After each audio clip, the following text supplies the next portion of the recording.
13 अप्रैल 1919 बैसाखी का दिन पंजाब की धरती पर खुशियों का सैलाब था। लेकिन किसी को नहीं पता था कि कुछ ही पलों में यही दिन भारतीय इतिहास का सबसे काला दिन बन जाएगा। अमृतसर का जलियांवाला बाग, चारों तरफ से दीवारों से घिरा एक खुला मैदान जहां हजारों लोग इकट्ठा हुए थे। कुछ लोग त्योहार मनाने आए थे, कुछ अपने हक के लिए शांतिपूर्ण विरोध करने।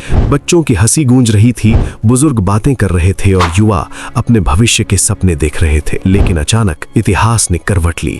अंग्रेजी हुकूमत पहले से ही भारतीयों के बढ़ते विरोध से डर चुकी थी, खासकर रॉलेट एक्ट के खिलाफ हो रहे आंदोलनों से। ये एक्ट बिना मुकदमे के गिरफ्तारी की इजाजत देता था, जिसने पूरे देश में गुस्से की आग भड़का दी थी। पंजाब इस आग का केंद्र बन चुका था और इसी डर और घबराहट में एक निर्दयी फैसला लिया गया। ब्रिगेडियर जनरल रेजिनाल्ड डायर, एक ऐसा नाम जो हमेशा के लिए क्रूरता का प्रतीक बन गया, अपनी फौज के साथ जलियांवाला बाग की ओर बढ़ रहा था। उसके दिमाग में सिर्फ एक ही बात थी, डर पैदा करना। ऐसा डर कि कोई भारतीय फिर कभी अंग्रेजों के खिलाफ आवाज उठाने की हिम्मत न करे। बिना किसी चेतावनी के, बिना किसी बातचीत के डायर ने अपने सैनिकों को आदेश दिया, फायर। और फिर जो हुआ उसने इंसानियत को शर्मसार कर दिया। गोलियों की बौछार शुरू हो गई।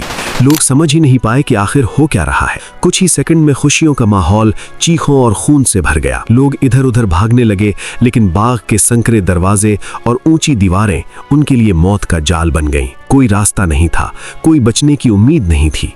गोलियां लगातार चल रही थीं। सैनिकों ने सीधे भीड़ के सबसे घने हिस्सों को निशाना बनाया। बच्चे, महिलाएं, बुजुर्ग, कोई भी इस बर्बरता से नहीं बच पाया। कई लोग अपनी जान बचाने के लिए बाग के अंदर बने कुएं में कूद गए, लेकिन वो कुआं भी मौत का गड्ढा बन चुका था। लाशें एक की ऊपर एक गिर रही थीं, खून जमीन पर बह रहा था, चीखें आसमान तक गूंज रही थीं। लेकिन डायर के दिल में जरा भी रहम नहीं था। लगभग 10 मिनट तक लगातार गोलियां चलती रहीं। 1650 से ज्यादा गोलियां चलाई गईं और तब तक फायरिंग रुकी नहीं जब तक गोलियां लगभग खत्म नहीं हो गईं। जब सब कुछ खत्म हुआ तो वहां सिर्फ सन्नाटा था, लाशों का ढेर, घायल लोगों की कराह और खून से रंगी जमीन। आधिकारिक आंकड़ों के अनुसार सैकड़ों लोग मारे गए, लेकिन असल संख्या हजारों में थी।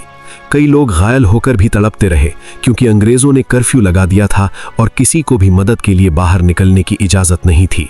सोचिए वो रात कैसी रही होगी, जब घायल लोग पूरी रात दर्द से कराहते रहे, मदद के लिए पुकारते रहे, लेकिन कोई उनकी आवाज सुनने नहीं आया। अगले दिन जब सूरज निकला तो उसने एक ऐसा मंजर देखा जिसे शब्दों में बयां करना मुश्किल है।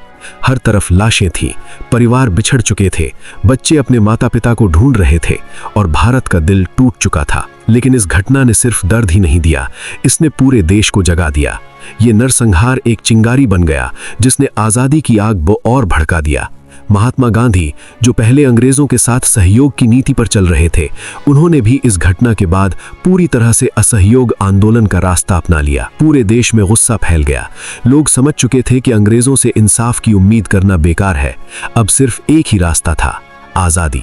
जलियांवाला बाग हत्याकांड ने भारतीयों के दिल में वो ज्वाला जला दी जो 1947 तक बुझी नहीं। लेकिन कहानी यहीं खत्म नहीं होती। इस घटना के बाद भी अंग्रेजों ने अपने अपराध को छुपाने की कोशिश की।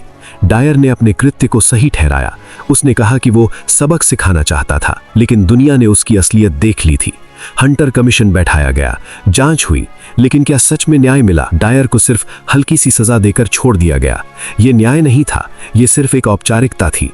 लेकिन भारतीयों ने इसे कभी नहीं भुलाया। ये घटना आज भी हमें याद दिलाती है कि आज़ादी हमें कितनी बड़ी कीमत चुकाकर मिली है। जलियांवाला बाग आज भी खड़ा है, एक गवाह की तरह।